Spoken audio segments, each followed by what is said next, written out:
Manchester United 2, Wolverhampton Wanderers 0, and that was a routine victory for Man United, who get a big 3 points in their pursuit of top 4 Champions League football next season. It's a game that could be a potential banana peel. We know that Wolves have actually had really good form under Lopetegui. They've got much better, especially improved from under Bruno Lage when they were absolutely crap. But the good thing is for them is they got the 3 points, and it was a convincing win. I mean, missing Marcus Rashford, it could always go pear-shaped, but I never really felt that Manchester United were really put under pressure today. I thought Wolves were good in moments, but didn't sustain enough attacks to really threaten United keeper one bit, to be honest. And to be fair, they should have done more, because we know that David De Gea, of all goalkeepers, has been really shaky recently. So the fact that Wolves didn't put more pressure upon Manchester United is kind of beyond me. But the main thing is they got the 3 points. That's exactly what was required. And they move on now. It's a big 3 points to get your confidence back, because Liverpool breathing down their neck. We know Liverpool play on Monday against Leicester City away. That will be a tough game for Liverpool, because we know Leicester are fighting for their lives. So the fact United were able to win this game, that was big for them, man. Really big for them to be able to pick up the 3 points and keep moving in the right direction. That's all they can do. They can't. I know they haven't had a lot of pressure for top 4 this season, and teams around them like the Liverpools, the Chelseas, etc., the Tottenhams have been absolutely crap. But the main thing is they got the 3 points when they needed to, and that was not one today. Wolves were never really in the game, to be honest, but the score was only 1-0. So anything can happen at that time. But if you look on the balance of play, it was a well-deserved victory for Man United. And even Garnacho, off the bench, fresh off his new contract, fresh off his injury as well, his injury worries, gets a big goal in stoppage time to basically dampen all the potential nerves there was and give United the 3 points. Got a bit of laggy issues with my stream for some reason. I'm just going to refresh it. Hopefully that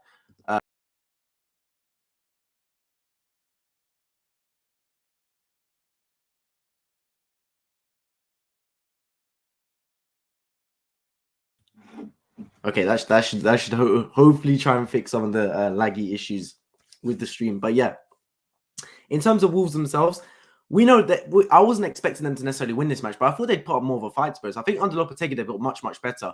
But I think their players know they're on the beach now. I think they're 100% sure that they're going to be safe. They're going to be safe primarily because the teams around them have been absolutely crap. But regardless, they're going to be safe.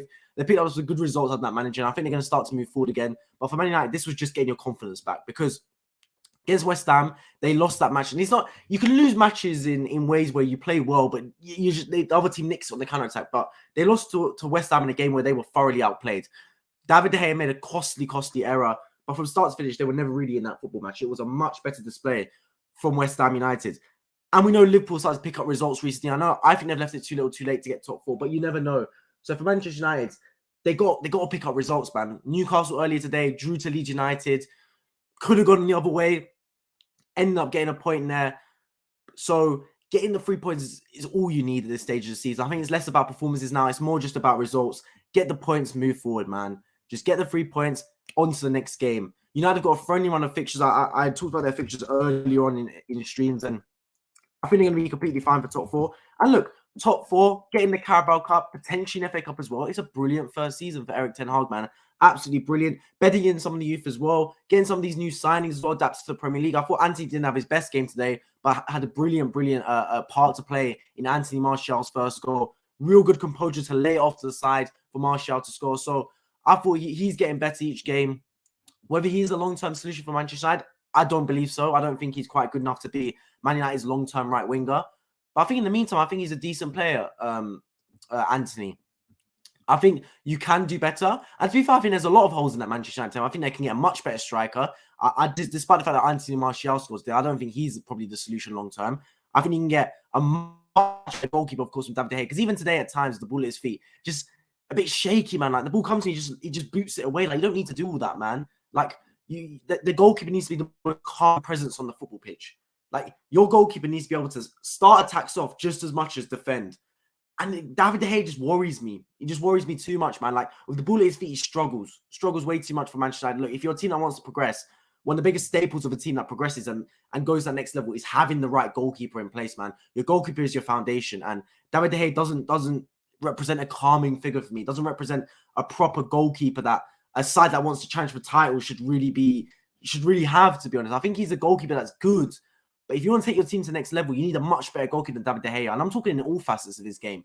Not just the fact that David De Gea doesn't really do well with the ball at his feet. It's also the fact that he makes a lot of mistakes, man. Like a lot of mistakes as well. Obviously, he didn't make any key mistakes today, but even with the ball at his feet at times was worrying, man. It was good to see Varane back though for Manchester United. They need him back, obviously. Lisandro Martinez is looks like he's going to be out for the rest of the season, but having Varane back is a big plus point, man. Like we know his experience is so key in these final few games, especially when the pressure did start to mount on Manchester United with Liverpool starting to pick up points.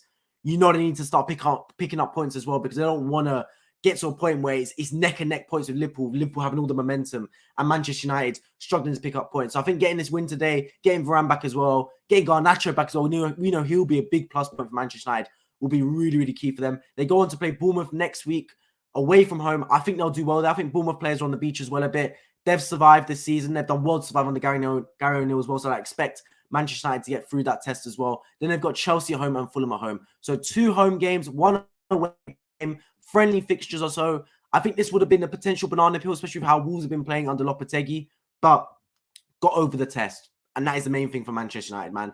Get over the test. And they've done exactly that. I think they're going to be fine for the Champions League spots this next season. I think, if anything, Newcastle will struggle more, given that they have got the tougher fixtures out of the teams. I mean, they drew early today against Leeds United away from home.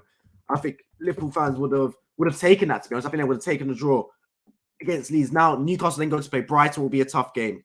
They go to play afterwards. They go to play Leicester City at home. Should be an easy game, but you never know if Leicester fight and play lives. And they play Newcastle at home on the final day. Sorry, they play Chelsea away on the final day in Newcastle. So they've got some tough fixtures potentially coming up. So if you're Liverpool, you keep banging on the door. But I don't think Manchester United are going to give you that breathing space, man. I think Manchester United have done enough to cement their top 4 finish next season. And it's been a brilliant season for Erik ten Hag, man. No complaints from his side. I think from where United were at to where they are now has been a massive improvement, man. Massive improvement because they struggled last season. Like, it was bad. Like, I know that Ole Gunnar Solskjaer for the majority of it, then Ralph Rangnick, and it was just poor. It was toxic around Manchester United. Of course, we had the whole Super League going on as well. So it was flat out just negative, toxic around Manchester United. And although the fans still want the Glazers out, I still think it is the right thing to get the Glazers out. I think the main thing is they're seeing a team that is moving in the right direction. And they're seeing the team with a trajectory on the up. And I think Erik ten Hag does show that. Look, Erik ten Hag has not got this Manchester United team competing for a title yet. They haven't. I think their away form proves that. They're getting out-competed in away games. But in the majority of matches, especially at home, the foundations of a good team is there. The foundations of a solid team and team players that fight for the badge is there. Yes, they need a couple of improvements in positions. I do agree. But I think overall, I'm liking the structure of Manchester United. I think they are a team that can challenge for the title next season if they make the right signings. I do think that indeed. The comments aren't coming up on my live chat for some reason, but I will go through some of them here. Jeff, appreciate joining the stream as always. Today didn't go the day I wanted. Was hoping Wolves to get something from United, and Newcastle draw was disappointing. Newcastle now beat Brighton to avoid the win at Chelsea on the final day. Well, there we go. So I think all Liverpool fans that were kind of hoping United would drop points, I think there more should be diverting their attention to Newcastle United, if anything, because I think Newcastle looked the more likely team to drop points, to be honest, just because of the run of fixtures. I never really thought United would not get top 4, given I think they played decent football this season. I think their away form is bad. But then coming into their last 4 games, they had 3 games at home, 1 game away. And even the game away was against Bournemouth, who, let's be real, was one of the easier games of the Premier League. They're not really fighting for anything right now. So I never really thought Manchester United would not get top 4. On the other hand, you've got Newcastle. I always thought they were more at risk. They've got the tough fixtures coming up. Of course, they didn't get anything against Arsenal last week. They've only got a point today. If Liverpool beat Leicester on Monday, which I expect them to do so, by the way, that suddenly makes it 6 points out of 6. And for Newcastle, it's 1 point out of 6 in their previous 2 games. That lets Liverpool, A, have the better momentum, B, have the better form, and C, really start to mount pressure on Newcastle United, who, look, for Newcastle United having their first proper season under ownership and get top 4 is brilliant. But I think it's been strange that they've had no contest for top 4. Normally, when it's your first time achieving something, whether it is the title, whether it is top 4, whether it is European football, whether it is a domestic trophy, whether it is European trophy, you always seem to face adversity. It's never plain sailing for your first time doing it. For Newcastle United, them trying to get top 4, it's been unusually really easy. They haven't had any pressure. Where has the pressure come from for Newcastle getting top 4? It's been non-existent. It's been fairly easy. So now seeing Liverpool pick up points, it's starting to mount a little bit of pressure on Newcastle. Let's see how that young, inexperienced team deals with that, because they've not been used to being put in those situations where you've got a team breathing down your neck, a team like Liverpool who have done it before, usually been fighting for titles alongside Man City. Now they're trying to fight for top 4. Can Newcastle compete? Let's see. So yeah, I always thought that Manchester United was safe for top 4, to be honest. I didn't really buy into the thoughts that other people said that Man United might drop out of top 4 and get Europa. Nah, I always thought that would be safe for top 4. It was more Newcastle United I was looking at as a potential team that could slip out of the top 4 race potentially. But they're doing enough this season. They're doing enough for Newcastle. They're putting enough quality performances in, and they've given themselves a bumper on Liverpool, but they do need to start picking up points, man. I think Brighton in midweek is a massive game, absolutely massive game. If they win that, suddenly you look at it and go, yeah, I think we're going to get top 4. But if they lose it, who knows, man? Who knows? Then it really starts to put the pressure on them, man. Really starts to do that. Let's go through some of the other games today as well, because there was a lot of Premier League fixtures today and a lot of big teams involved as well. Some really interesting results up and down the table. So, of course, we had Manchester United beating Wolves 2-0 as covering in this video. Southampton losing 2-0 to Fulham. Southampton are basically relegated. Chelsea 2-2 Nottingham Forest. That's a big point for Nottingham Forest as well. Now, I know Chelsea have been struggling this season, but Nottingham Forest to get a point in that game, it's big. Away from home as well. I don't know if they're going to survive necessarily, but they need all the points they can get, and this was a big point for them. Aston Villa beating Tottenham 2-1. I heard Tottenham were barely in that game whatsoever, so the fact they finished 2-1, I mean, it just doesn't go to show how dominant Aston Villa were. Of course, United beating Wolves 2-0 and Palace beating Bournemouth 2-0, with Bournemouth basically being on the beach. So, interesting results up and down the country. Of course, tomorrow we've got some more massive games in regards to the relegation fight and fight for the title. So, yeah, you got to stay tuned for this channel so you don't miss those games as well. But going back to this game, Manchester United, in terms of key players here today, right? Antony Martial getting the first goal was really big. Marcus Rashford missing today, it could have been a problem for Manchester United. We know how big he is for them. Marcus Rashford, genuinely, he had a patch for about a month, I want to say, just after the World Cup, where he was the most informed player in the world. Like, he was that good after the World Cup. Like, he was firing on all cylinders. He's had a bit of injury issues, and I thought he might derail Man United's season. But to be honest, they've been fine without him.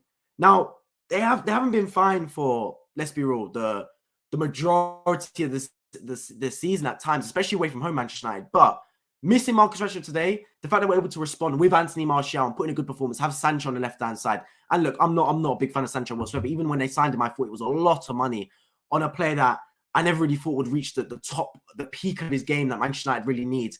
Antony as well, they're spending a lot of money on him. I don't think he'll ever reach the top of his game. But they need some players to turn up. And Martial did that today. He got a big goal. I still think you can improve on the striker position. I still think you should get rid of Antony Martial. I don't think he's ever going to reach the heights that was expected of him when they signed him from Monaco. But you've got a squad for a reason, right? Like, if Rashford's missing, players have to step up. And Martial did that today. He stepped up and he was counted. Big performance in that respect. Equally got other players in there, man. Varane coming back from injury. Key time for him to come back. You already saw what was happening with Manchester United, losing some away games. West Ham United, they lost, etc. A little bit derailing around the football club. Varane coming in, get the 3 points back, get back in the win column, get confidence back around the football club. He's a real calming presence, Champions League winner. He knows exactly what to do. And I thought he had a really good performance in there, really assured performance. Came up after 70 minutes, which you can expect to do so. He's just coming back from injury. Get Maguire back in the team as well, give him a bit of a run out for the last 20 minutes. I thought he was really assured in there. The defense is your foundations of your team, the defense and goalkeeper. If they're not solid, it really is the foundations for the team to build upon. And I really do commend the performance from Varane today. I thought he was really solid in there, man. Lindelof next to him as well. I thought he had a really good game. Luke Shaw, I think I've been a massive fan of. I think he's really taken his game to the next level. I think under Mourinho, he was unfairly criticised, but he took the criticism on his chin. He's got better. I think ever since Mourinho's left Manchester United, Luke Shaw has taken his game to his next level. I really do think so, because when they signed him from Southampton, I thought it'd be, look, Southampton have had a brilliant academy, and they've had a lot of great players come through, whether it's come from their academy or they've signed them and they managed to sell them on. A lot of top players, man. Like the likes of Sadio Mane, even Virgil van Dijk, they've bought from various clubs and then sold them on. Luke Shaw, I think they expected to be of similar ilk. Didn't really turn out to be the top player in his position, but he's been really good, man. And coming back from his injury as well, he's been really good. So I've got to commend him for that. Wan-Bissaka, look, Wan-Bissaka gets a lot of stick, and I do think he deserves it in some sense, because I don't think he'll ever be the right back for Manchester United, because he's not good enough going forward. But the one thing that brother can do is defend one-on-one. Like, he's a solid defending one-on-one moments. And look, Wolves didn't necessarily play their most dangerous lineup. Like they could have had Adama Traore in the pitch, who would have been a big test for them. Also, would have been a big test for Manchester United back four. But what they did do is they played through Diego Costa, and they made him put his body about, and they tried to link off him. It didn't really work in many respects. I thought he'd be a bigger threat, Diego Costa, but he was dangerous to some extent, and they nullified the danger. That's the main thing. Wolves barely had a shot on target this game, so you got to commend the back four for that. To go 90 minutes and barely concede a shot on target is really big from them. Yes, Newcastle is now more at risk, Jeff says. Yeah, I agree with that respect. Luke, appreciate you on the stream. Good morning. I just got downstairs. Eze at the double 2-0. Southampton relegated. Well, there we go. Eze scoring a big 2 goals for Crystal Palace. And they've done really well under Roy Hodgson. I'm excited to see which new manager comes in for them. Southampton relegated. Yes, they are gone to the Championship. It's sad to see because Southampton have been a staple of the Premier League for seasons, it feels now. Man, I can't remember the last time they were in a Championship, really. So to see them go down, it's sad. But look, as I always say, if you're not moving forwards in football, you're moving backwards. That's how it is, man. You can't be moving sideways because relative to other clubs, it's not going to be good enough. They've struggled this season, Southampton. I still can't believe Arsenal haven't beaten Southampton this season. Like, that's absolutely criminal. It's criminal to feel for that to even be the case. But look, it's one of those things. Southampton have got to bounce back from the Championship to the Premier League next season now. I'm interested to see what players they retain, what players go. Like players like Ward-Prowse, would some Premier League clubs pick him up potentially? A good set-piece taker. Who else around Southampton? Like Alcaraz maybe could be an option. I'm interested to see what players they keep, what players go. But yeah, as always, it's never easy seeing teams go down. Southampton, a team that's been a staple of the Premier League, it just goes to show that no team is too big to drop, man. No team whatsoever. Southampton been in the Premier League for a while, but they're goners now. They're goners now. The other 2 teams that are going down, they do not want to face a similar fate. And to be fair, Nottingham Forest, they fought for their lives today at Chelsea, man. They fought for their lives. They clearly don't want to go down either. So I think it was really big for them to get a result. But for Southampton, look, it's one of those things, man. It's one of those things. I'm sure they can hope to be back in the coming season, to bounce back up from the Championship, because they've got the quality there. They've got the quality there, Southampton. This was just not a great season for them, man. Not a great season in every respect. But I expect them to bounce back into the Premier League sooner rather than later. In terms of Bournemouth, they're safe. Of course, Crystal Palace done really well under Roy Hodgson. Forest, let's see if they survive. Leeds also got a point today as well. So it's really hotting up towards the bottom of the table, man. Really, really hotting up. Of course, we've seen Leicester play on Monday. We've seen Everton play tomorrow. Forest, Everton, Leeds, Leicester, and Southampton. Those are 5 teams that, well, I mean, 3 of them are going down. One, Southampton already basically going down. You've then got Leicester City, Leeds United, Everton, Forest. 2 of those teams are going down, it seems. Which 2? That is the question. Which 2? Because, look, to be fair, the 2 teams that survive out of those, they will survive by the skin of their teeth, because I think neither of those 4 teams have really been of enough quality to stay in the Premier League, to be completely honest. But only 2 can go down. That's how it is. My picks right now is Southampton, Leeds, and Forest. Something tells me Leicester City and Everton will have enough quality to stay up. Maybe that is just because of their name. Maybe that is just because of their quality that I'm thinking so naively in that respect. But something just tells me that. I don't know why. But who knows, man? Football is football. I'm telling you one thing. Forest and Leeds, they're not going to sit there and go, Everton, Leicester, they're bigger clubs than us. We'll go down. We'll let them stay in the Premier League. They're not going to think that one bit, of course. So I expect them to fight for their lives to stay in this Premier League. Let's see what happens, man. Let's see what happens. Leicester look gone to me. They do, but I don't know what it is. I just think with Maddison, the quality that he possesses, I just can't imagine Leicester going down. Like, it's crazy for me to expect Leicester go back down to Championship. I know they've been there before, and I know that obviously we've got the crazy Deeney moment was against Leicester in the EFL playoffs. But seeing Leicester win the Premier League, seeing them win the FA Cup, they, for me, just feel like a heritage Premier League team now. I can't expect them to go back down to the Championship. But who knows, Jeff, man? Who goes? They do look gone to me. Let's see if they can pull out a massive result against Liverpool on Monday. Let's see, because that is a massive, massive game with repercussions on both the Premier League, obviously fight for the top 4 positions, and, of course, fight for survival in the Premier League as well. Let's see. I cannot wait for that game one bit. I think it'll be absolutely brilliant. But, yeah, heading back to this game, Man United 2, Wolverhampton Wanderers 0. Man United fans, I'm interested to hear what you expect of your team next season. I think if Manchester United make the right signings, there's no reason why they can't fight for the Premier League. I genuinely think so. Look, until about January this year, they were in a title race. They were. I don't care what anyone says. People could say, oh, they were never ready for a title race. Yeah, they might not have been ready, but they were in the title race. They were in the title race for a lot of the season. I think, look, until Arsenal beat Manchester United 3-2 at the Emirates towards the end of January, United was solidly in this title race. They were. And to think they win the title race with A, under a brand new manager in Erik ten Hag, B, lacking a real top striker. Look, Rashford's been brilliant, but he's not a striker. And a top goalkeeper as well.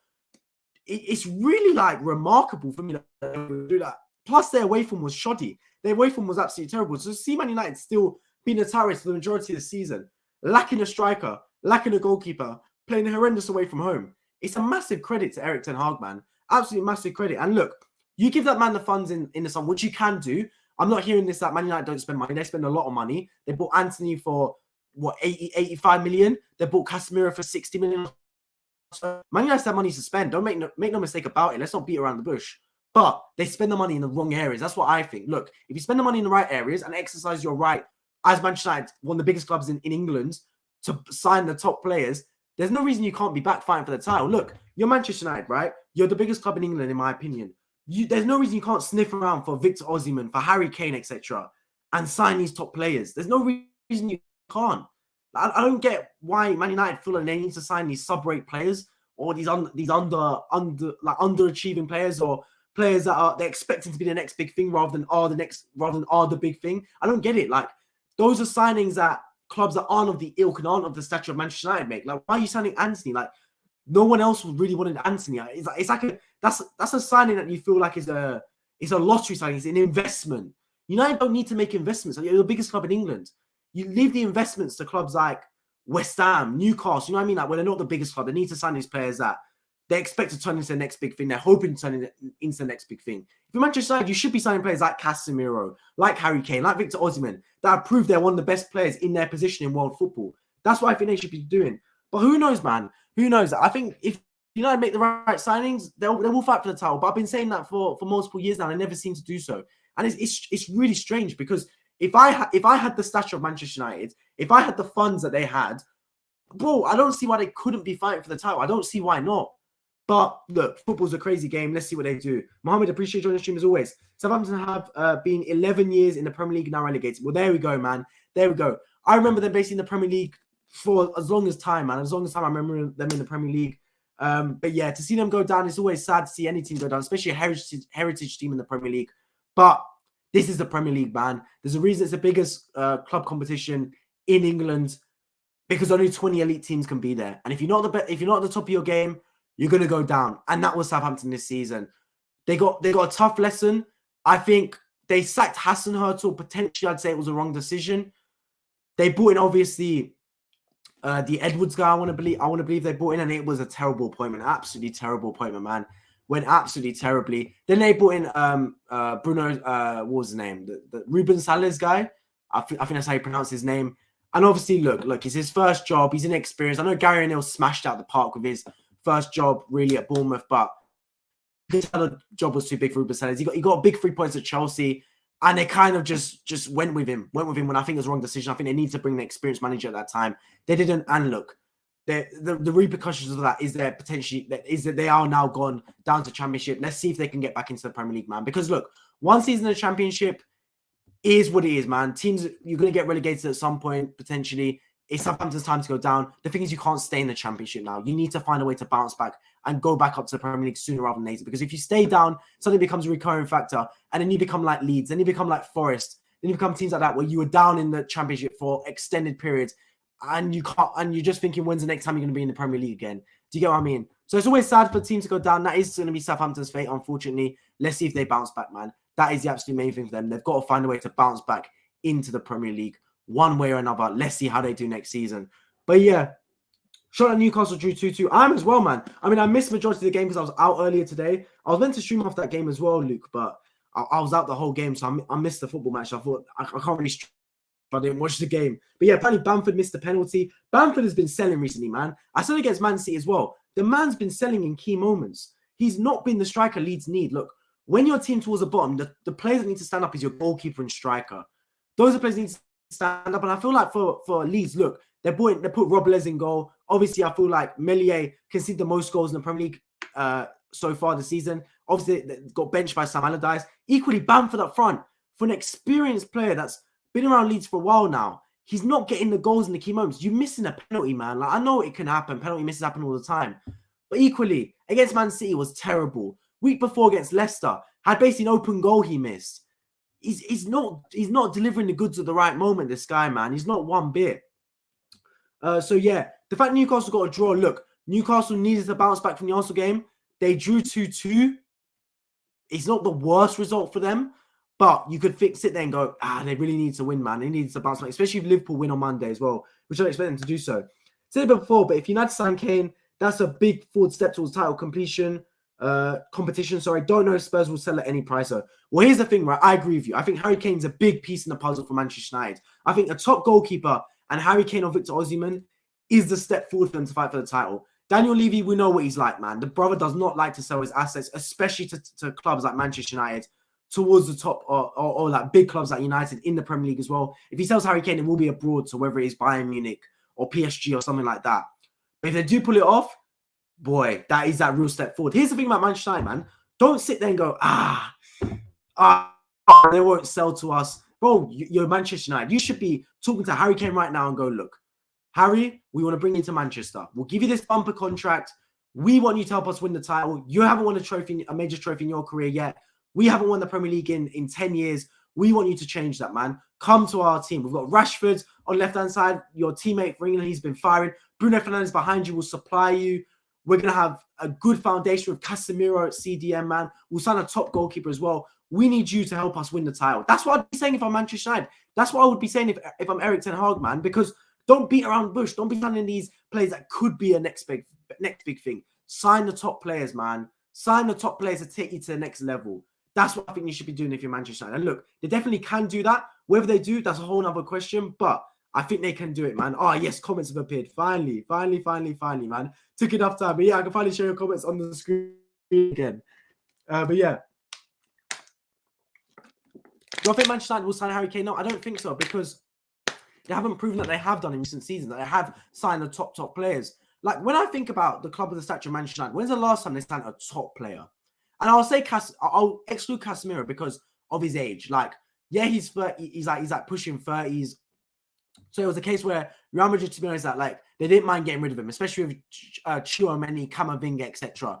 When's the last time Manchester United signed a real top player in that position? Let's be real about it. Tell me. I can't remember. Like, you could say Robin van Persie from Arsenal. Is it since then Pogba maybe? I'd say Pogba, but he didn't really materialize. I don't know, for one reason or another.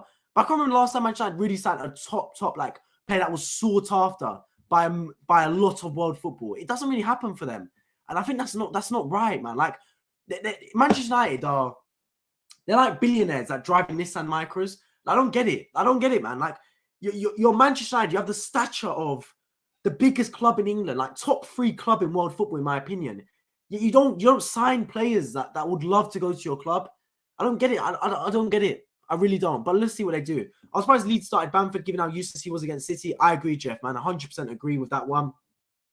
Like, you need your striker to start up in big moments. I think Leeds are going to go down, man. I seriously do think so. But look, anything can happen in football. If they bounce back, credit to them. But I just can't see it personally, man. I think Leeds are going down. I genuinely think so. And look, if they do, I mean, who they got to blame, really? They sacked Bielsa, first of all. They sacked Jesse Marsh, obviously. Then they sacked Javi Gracia. They've landed on Sam Allardyce, which is clearly a panic signing for their manager. No one brings in Sam Allardyce with 4 games left and assures him 2.5 million if he keeps them up without panicking. Like, that is a panic at its finest. Look, if he pulls it off, he pulls it off. Credit to him, but I don't think so, man. But who knows, man?